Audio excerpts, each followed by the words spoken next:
নমস্কার বন্ধুরা, আমি সঙ্গীতা। গীতাটিকা ব্লগ চ্যানেলে তোমাদের সবাইকে স্বাগত জানাই। আমার ভিডিও যারা যেখান থেকে দেখছো তাদের অসংখ্য ধন্যবাদ। আর দেখতেই পাচ্ছ আজকে আমি নিয়ে এসেছি মোরলা মাছ। তো ছোট ছোট মোরলা মাছের পাতলা ঝোল খেতে কেমন লাগে আর রান্না করতে কি কি জিনিস লাগে সেটাই তোমাদের কাছে আজকে শেয়ার করব। আর মোরলা মাছ তো বাড়িতে সবাই রান্না করে, আমি কিভাবে রান্না করেছি সেটাই তোমাদের কাছে শেয়ার করতে চাই। চলো তাহলে ভিডিওটা শুরু করে নিই। আর কি কি দিয়ে রান্না করব সেটাও তোমাদের দেখিয়ে দিই। তো দেখো এখানে রয়েছে ডাঁটা। তো এই ডাঁটা দিয়ে আলু দিয়ে আমি করব মোরলা মাছের একটা পাতলা ঝোল। তো প্রথমে দেখো নিয়ে নিয়েছি মোরলা মাছগুলোকে ভালো করে ধুয়ে নিয়েছি।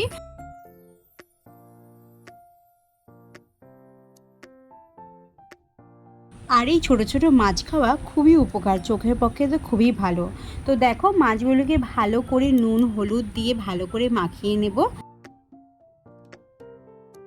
আর এখানে দেখো আমি 3টে পার্শে মাছ নিয়ে নিয়েছি, যেহেতু প্রান্তিকে ছোট ছোট মাছ খায় না, খেতে চায় না, ওর জন্য আমি পার্শে মাছ দিয়ে দিয়েছি।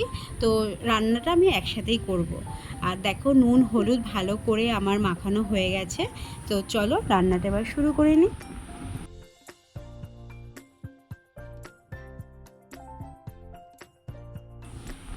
প্রথমে আমি কড়াই একটা নিয়ে নেব, আর কড়াইতে আমি রিফাইন তেল দেব। দিয়ে মাছগুলোকে আমি এক এক করে ভেজে নেব। আর ছোট ছোট মাছগুলো না আমি একবারে সব দেব না, অল্প অল্প করে ভালো করে আমি ভেজে নেব। একদম কাট কাট করে মাছগুলোকে ভাজবো না, তাহলে তো কোনো টেস্টই থাকবে না আর খেতেও ভালো লাগবে না। একটু নর্মাল মানে 60% মতো ভাজবো, তো এরকম। তো চলো মাছগুলোকে এবার ভেজে নিই। এই দেখো মাছগুলো আমার কি সুন্দর করে ভাজা হয়ে গেছে। এবার এক এক করে সব কটা মাছগুলো আমি ভেজে নেব।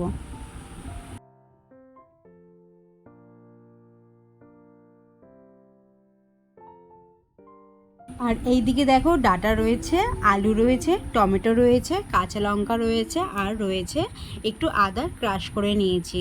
তো এই রয়েছে, এই দিয়েই আজকে আমি এই মোরলা মাছের পাতলা ঝোলটা রান্না করব। মাছ ভাজা আমার সব কমপ্লিট হয়ে গেছে। এবার ওই একই কড়াইয়ের মধ্যে আরেকটু পরিমাণে আমি সর্ষের তেল দিয়ে করবো এটা। তো সর্ষের তেল দিয়ে নিয়েছি আর দিয়েছি কালো জিরে ফোড়ন। তো ভালো করে ভাজা হয়ে গেলে এরপরে আমি আলুগুলো দিয়ে দেব। দিয়ে একটু ঢেকে ঢেকে লাল লাল করে আমি ভেজে নেব।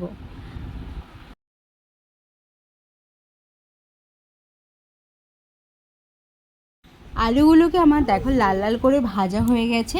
এরপরে যে সবজিগুলো রয়েছে ডাঁটা টমেটো আর লঙ্কা, সেগুলো দিয়েও আমি ভালো করে ভেজে নেব এরপরে।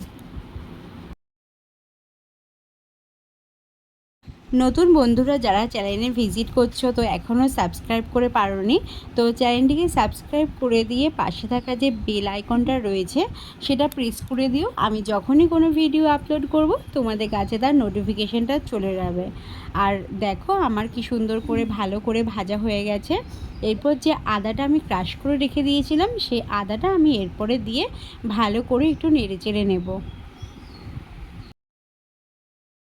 মোরলা মাছের এই পাতলা ঝোল খেতে যেমন খুব সুন্দর হয় আর শরীরের পক্ষেও খুবই ভালো। আর এই দিকে দেখো আদাটা দিয়ে আমি ভালো করে একটু নেড়েচেড়ে নেব। তারপরে কিছু গুঁড়ো মশলা দেবো, যেমন নুন হলুদ, অল্প একটু জিরে গুঁড়ো আর একটু হালকা চিনি দিয়েছি। দিয়ে ভালো করে এবার মশলাটাকে আমি নেড়েচেড়ে নেব।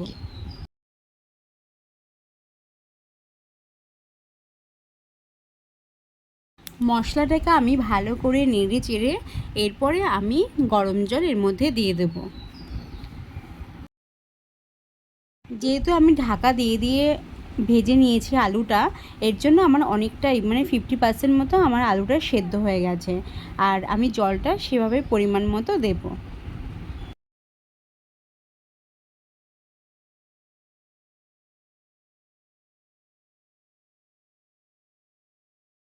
এরপরে আমি ঢাকনা দিয়ে ঢেকে কিছু সময়ের জন্য 5 মিনিট মতো আমি ঝোলটাকে ভালো করে জোরে আঁচ দিয়ে ফুটিয়ে নেব।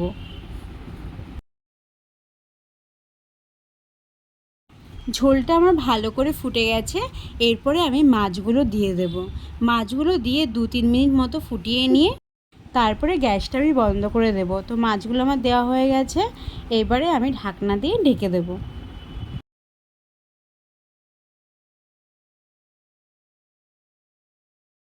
তো হয়ে গেছে দেখো আমার মোরলা মাছের পাতলা ঝোল। তো তোমাদের কেমন লাগলো অবশ্যই কিন্তু কমেন্টস করে জানিও। যদি ভালো লেগে থাকে তো লাইক কমেন্টস অবশ্যই করো। এই গরমে এরকম পাতলা ঝোল ছোট থেকে বড় সবাইকেই দেওয়া যেতে পারে। তো আজকের ভিডিওটা এখানেই শেষ করলাম, টাটা।